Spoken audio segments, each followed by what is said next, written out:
Hi, my name is Michael Seiler, and I'm here to share with you the results of a study that we published in Real Estate Economics. The title of our study is Fear, Shame, and Guilt: Economic and Behavioral Motivations for Strategic Default. So let me first define what strategic default is. In an economic default, people stop paying their mortgage because they simply have no choice. They may have lost their job, they may have gotten divorced, they may have a death or illness in the family, but they cannot pay their mortgage. And we've had these types of defaults since the dawn of time. A strategic default is a relatively new concept. This is a situation where people can afford to keep making their mortgage payments, but for whatever reason, financial or behavioral, they decide that they're not going to.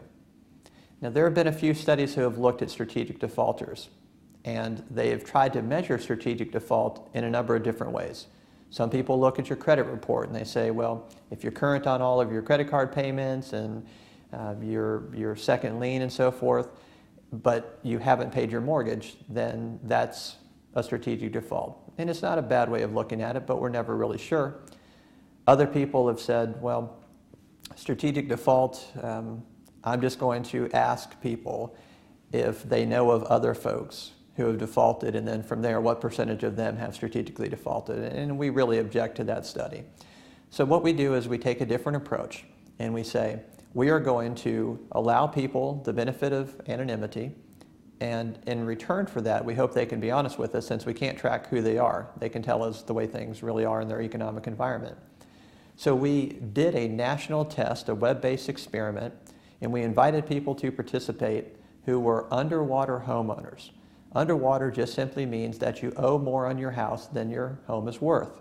So if you were to sell it today, you'd have to come out of pocket to make up that difference. And that doesn't even consider realtor fees. So we took 3 different channels for them to fall into, 3 different treatments, if you will. All of the homeowners are underwater, and we said, how many of you have strategically defaulted? And they indicate, and we send them through a certain pathway. How many of you have economically defaulted? We send them through a different pathway. And how many of you have not defaulted? And this is important because just because you're underwater doesn't mean that you will default, but we found it to be a necessary condition. So if you're not underwater, you would never default even if you couldn't make your mortgage payments. You would just sell your home and put the equity in your pocket. So these are for people who are underwater and who have or have not defaulted, and if they have defaulted, is it economic or strategic? And we just wanted to find out from the strategic defaulters, what was your experience? And so we look at things like fear and shame and guilt. So let's talk about the shame and guilt. Even people who strategically default, they still tend to view it as morally objectionable. It's not like the people who strategically default are just a different person than we are.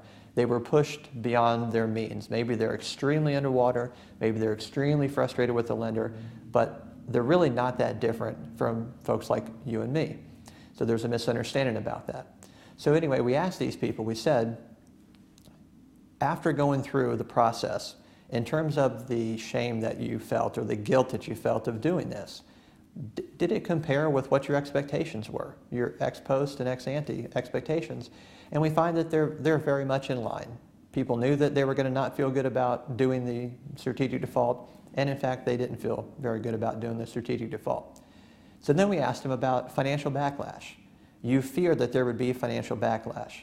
In 41 of our 50 states, the lender has full recourse. They can go after you for the home, but they can also go after you for any deficiency judgment that goes beyond the sale of the home and the proceeds that that generates. So really, there's no reason why the lender wouldn't come after you even after selling your home. They take your home, foreclosure, and then they sell it off to somebody else, and you still owe the money in most of our states. Well, what we find is that the financial backlash was nowhere near as great as what people thought. So fear was keeping them from strategically defaulting, but they crossed that bridge anyway, and then they realized, I didn't get so much financial backlash as I thought. I was able to buy a home sooner than what people told me I was going to. I didn't have everything cut off in my life and felt like I had no financial options at that point. So that was very, very interesting, and we feel that that's one of the reasons why people are defaulting more than we would have expected. The other thing we asked him is, we said, who do you tell when you strategically default? How do you explain that? And we wondered, do people just have one story they tell everybody? So if you're talking to your conservative parents, Do you just admit that you strategically defaulted? And what we find is that the answer is no. And it also varies by males versus females. So let's say, for example, that I'm talking to my parents who grew up in the 40s and 50s, and I say to them, I no longer own the home. What we find is that a lot of people just say they lie. They say, I just sold the home. They don't get into how it transferred. They just say it transferred. I sold the home to somebody else. Other people, if they're telling maybe just their friends, they might say, oh yeah, well, you know, I did default, but it was an economic default. So even though they told us honestly through the protection of anonymity that they strategically defaulted, they told other people that, yeah, I just lost my job and so, you know, I couldn't afford it and so forth, even though they could.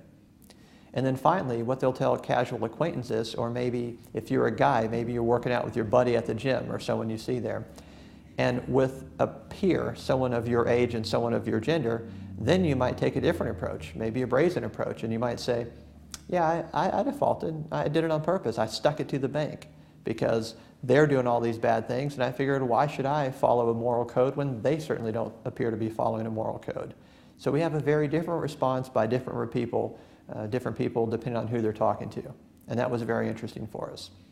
So overall, what we found in our study is we learned a lot about the individual decision-making of a strategic defaulter. We found that a lot of folks will default. That trigger might be a frustration with their lender. That trigger could also be a frustration with their government. It very much depends on your gender. Men tend to be more strategic defaulters than others. And it also depends on your age. So folks who came about this in the 50s and 60s, they view this as incredibly morally wrong. You just simply did not default. People nowadays, the younger generation, have a different mentality, and they say, you know what, I'm not ashamed that I defaulted. And a part of it is because a lot more people are doing it, so it's not nearly as socially, taboo as it used to be.